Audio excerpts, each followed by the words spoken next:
ناظرین کرام، اللہ تبارک و تعالی نے کن لوگوں کو سچے مومن اور حقیقی متقین قرار دیا ہے، سورہ بقرہ کی آیت نمبر 177 میں اللہ تبارک و تعالی نے ان لوگوں کی صفات بیان کی ہیں۔ اللہ ارشاد فرماتے ہیں، یہ وہ لوگ ہیں جو ایمان سے مالا مال ہوتے ہیں، اللہ، یوم آخرت، ملائکہ، آسمانی کتابوں اور انبیاء علیہ السلام پر ایمان رکھتے ہیں، اس لیے کہ ایمان کے بغیر متقی بننا ممکن نہیں ہے۔ تو سب سے پہلے یہاں اللہ تعالیٰ نے ایمان کا ذکر کیا ہے،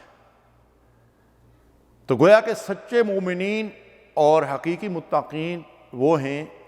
جو ایمان کی صفات اپنے اندر پیدا کر لیں، اور ظاہر ہے کہ یہاں ایمان سے مراد ایمان حقیقی ہے۔ اس کے بعد عمل کے لحاظ سے اللہ ارشاد فرماتے ہیں کہ ان کی پہلی خوبی یہ ہوتی ہے کہ اللہ کی راہ میں مال خرچ کرتے ہیں، مال کی محبت کے باوجود اسے قرابت داروں، مستحقین، یتیموں، مساکین، مسافروں، سوال کرنے والوں، قیدیوں اور غلاموں پر خرچ کرتے ہیں۔ اللہ اکبر۔ اس کا مطلب یہ ہوا کہ اس آیت کریمہ کی روشنی میں اہل ایمان کا جو عمل اللہ تعالیٰ کو سب سے زیادہ محبوب ہے وہ انفاق فی سبیل اللہ ہے، اور اسی بات کو شاہ ولی اللہ رحمۃ اللہ علیہ نے بھی یوں ارشاد فرمایا ہے کہ اللہ تعالیٰ کو مومن کا، اہل ایمان کا جو عمل سب سے زیادہ محبوب ہے وہ اللہ کی راہ میں مال خرچ کرنا ہے۔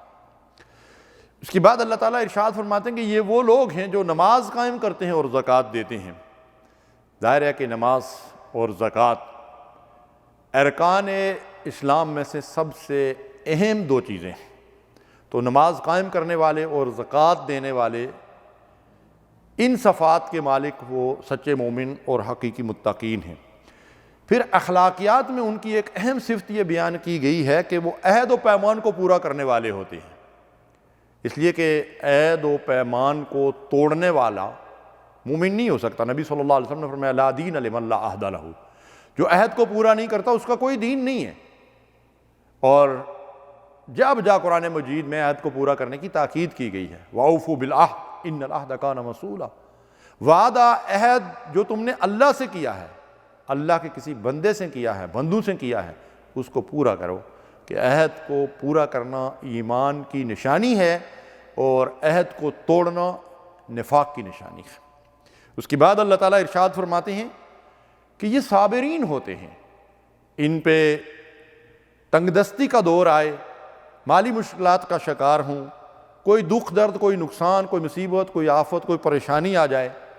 یا حق اور باطل کے مارکے میں جہاد اور قتال کا مارکہ درپیش ہو،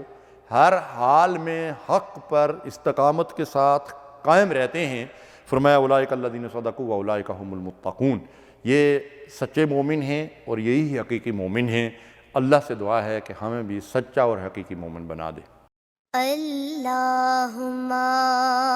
صلی علی سیدنا محمد وعلی